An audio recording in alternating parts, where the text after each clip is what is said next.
Hallelujah.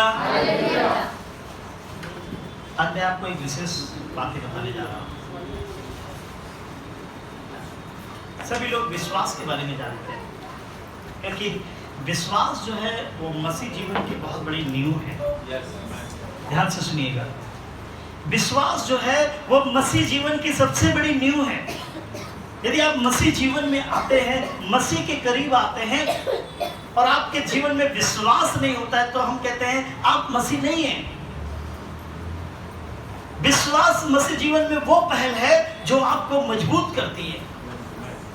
और Bible बताती है कि विश्वास जो है वो एक ब्लेसिंग है, एक आशीष है, एक वरदान है जो आपको परमेश्वर क्या करता है, देता है। हालेलुया। और मैं ऐसा विश्वास करता हूँ यहाँ मौजूद जितने लोग हैं वो प्रभु पर और प्रभु की सामर्थ पर विश्वास करते हैं। अब ऐसा कोई नहीं है जो परमेश्वर की सामर्थ और प्रभु पर विश्वास, उसको ठीक से पकड़ो। ओए इधर देखो, इधर देखो, इधर मेरी तरफ देखो। दरभंगा से बुखार लेके आई क्या? चुप से बैठो। हालेलुया। तो यहाँ जितने लोग बैठे हैं, मैं ऐसा विश्वास करता हूँ कि जितने लोग बैठे हैं उनमें से कोई भी ऐसा नहीं होगा जो खुदा बाप यीशु मसीह पर विश्वास नहीं करता है। प्रत्येक जन यहाँ जितने बैठे हुए हैं, मैं उनके विश्वास को टटोलना नहीं चाहता हूँ, क्योंकि मैं जानता हूँ वो पक्का विश्वास करते हैं। और आज विश्वास करते हैं, इसीलिए आप अपने सारे कामों को छोड़कर, अपने व्यक्तिगत जीवन के कामों को छोड़कर, अपने सामाजिक कामों को छोड़कर, अपने पारिवारिक कामों को छोड़कर आज यहाँ आप समय बिता रहे हैं। यह आपके विश्वास का परिचय है। लेकिन मैं आज आपको विश्वास के बारे में नहीं बताऊंगा, मैं आपको आज अविश्वास के बारे में बताना जा रहा हूँ। विश्वास के बारे में आपने बहुत बार बाइबल में पढ़ा है, लेकिन मैं आज अविश्वास के बारे में बताऊंगा, अनबिलीफ के बारे में बताऊंगा आपको। अगर मैं किसी से बोलूं कि आप विश्वास करते हैं, तो मैं ऐसा समझता हूँ इस कलीसिया में 100 हाथ ऐसे खड़े हो जाएंगे तुरंत। ब्रदर आप विश्वास करते हैं? Yes pastor I believe. Sister आप विश्वास करते हैं? यस पास्टर मैं विश्वास करती हूँ। लेकिन अगर मैं ये कहूँ कि क्या आप अविश्वास करते हैं, सब अपने हाथ नीचे करेंगे। कोई ऐसा नहीं है जो ये कहेगा पास्टर मैं अविश्वास करता हूँ। कोई है ऐसा? कोई है ऐसा जो कहे कि पास्टर मैं विश्वास नहीं करता हूँ, मैं अविश्वासी हूँ? कोई है ऐसा? है कोई है? इधर में है कोई जो ये कहे कि पास्टर मैं विश्वास नहीं करता हूँ, मैं अविश्वासी हूँ? अगर मैं अविश्वास की बात करूंगा तो कोई भी यहाँ ऐसा नहीं है जो अपने हाथों को उठाएगा। लेकिन मैं आज अविश्वास क्या चीज है उसको आपके सामने सही रीति से लेकर आना चाहता हूँ। विश्वास और अविश्वास को समझना बहुत जरूरी है। कई बार हम विश्वास में रहकर अविश्वास को क्या करते, बढ़ावा देते हैं। विश्वास में रहकर अविश्वास को बढ़ावा देते हैं। तो अविश्वास क्या है, पहले ये समझेंगे। बाइबल बताती है कि अविश्वास वो चीज है जो विश्वास में नहीं है और विश्वास से नहीं है। समझ पा रहे हैं? अविश्वास उस चीज को आप बोल सकते हैं जो विश्वास में नहीं है और विश्वास से नहीं है, वही चीज अविश्वास है।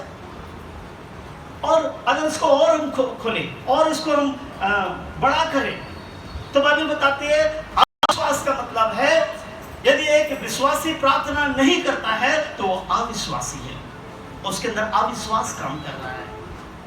अगर एक विश्वासी वचन नहीं पढ़ता है तो वो एक अविश्वासी है, उसके अंदर अविश्वास काम कर रहा है।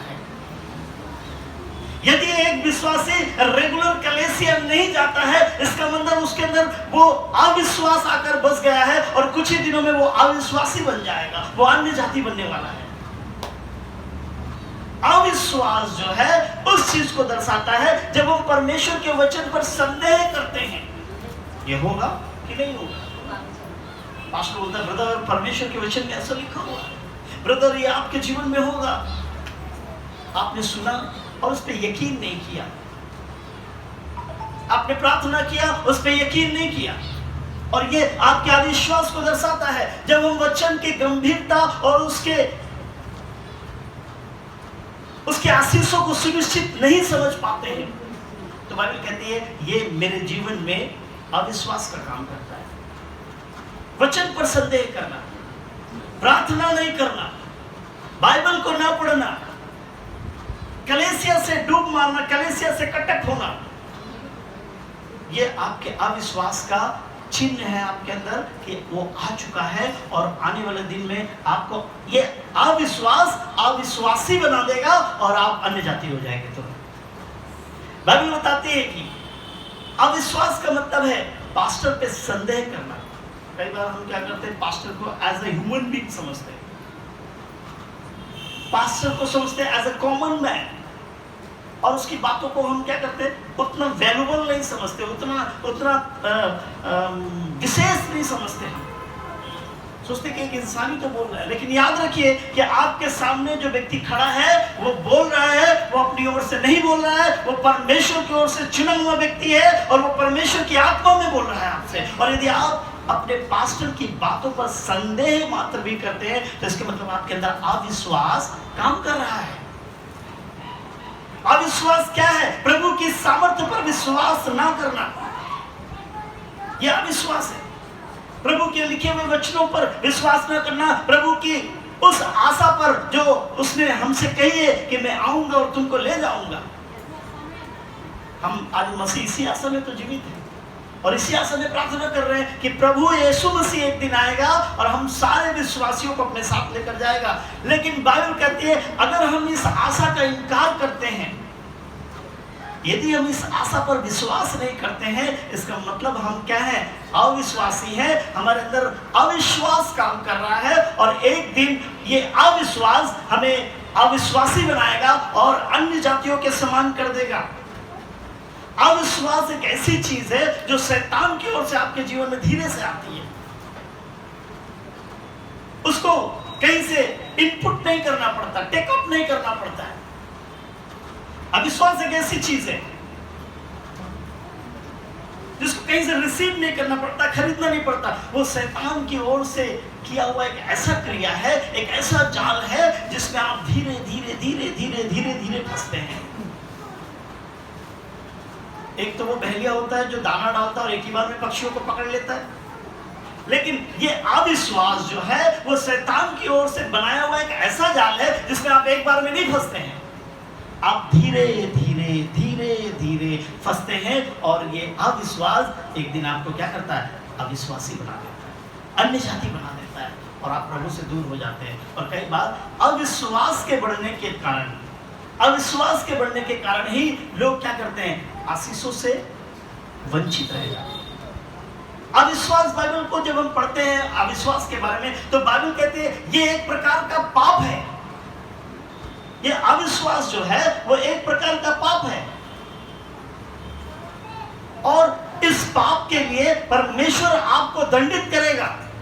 यदि आपके अंदर अविश्वास काम कर रहा है, आप एक अविश्वासी हैं, इन बातों में, लिखी हुई बातों में किसी को मानते नहीं है, जैसे कि मैंने बताया प्रार्थना ना करना, जैसे कि मैंने बताया बाइबल ना पढ़ना, कलीसिया ना जाना, वचन पर संदेह करना, पास्टर पे संदेह करना, प्रभु की सामर्थ्य पर संदेह करना, उसकी आशा पर संदेह करना, यदि हम इनमें से कुछ भी करते हैं इसका मतलब हम अविश्वास में बढ़ रहे हैं। और मैं आपको बताऊं कि अविश्वास एक प्रकार का क्या है?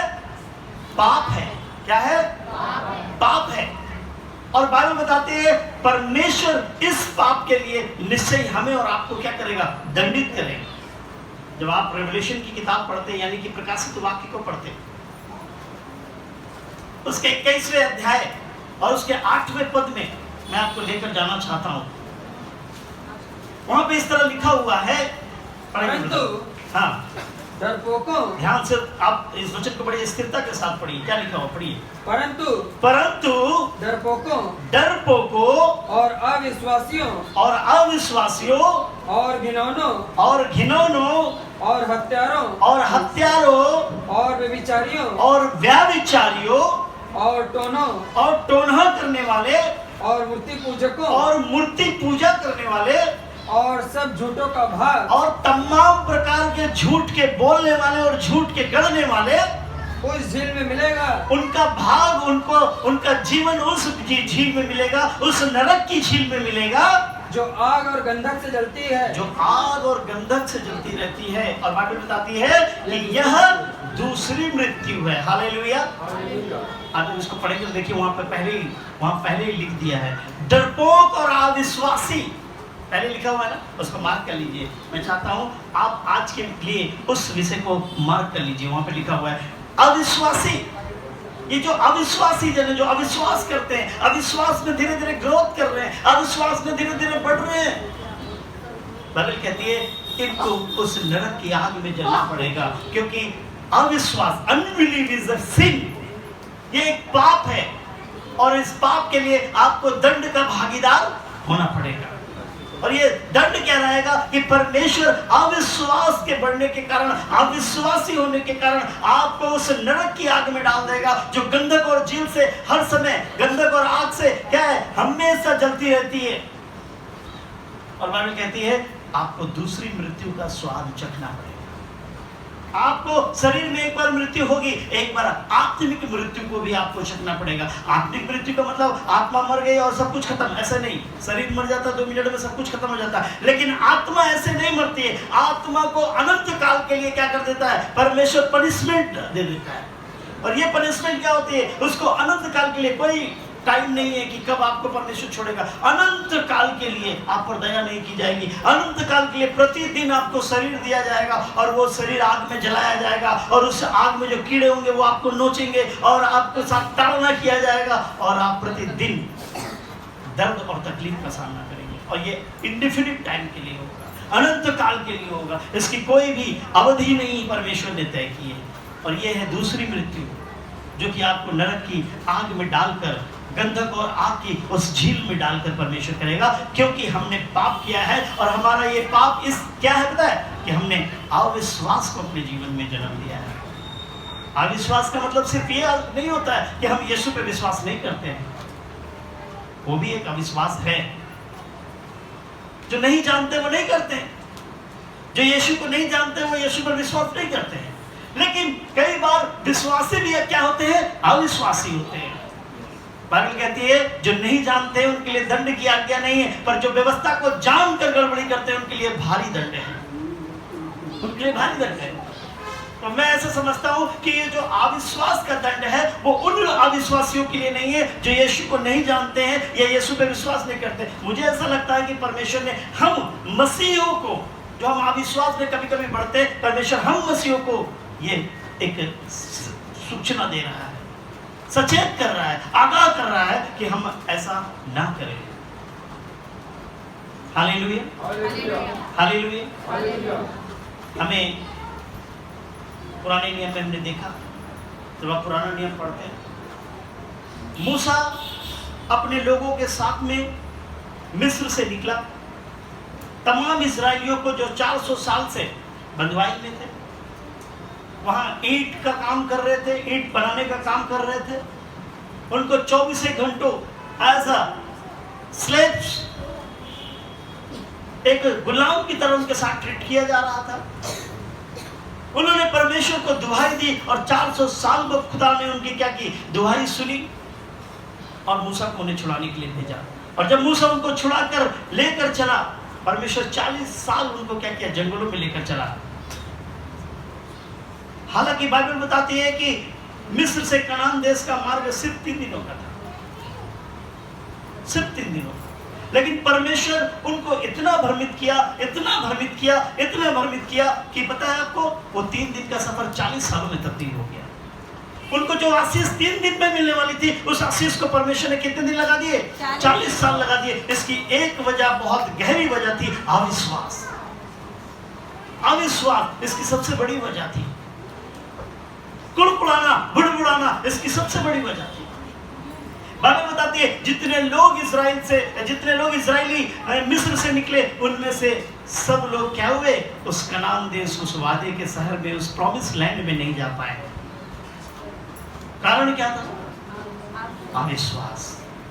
मेरे प्रियो, मैं आपको बताऊं, ये अविश्वास जो हमारे अंदर पनपता है, यह अविश्वास जो हमें बढ़ता है, यह हमें स्वर्ग के राज्य से वंचित कर देगा, आपको खुदा के आशीषों से महरूम कर देगा, आपको परमेश्वर में बढ़ने नहीं देगा। ये आपको बैक कर देगा।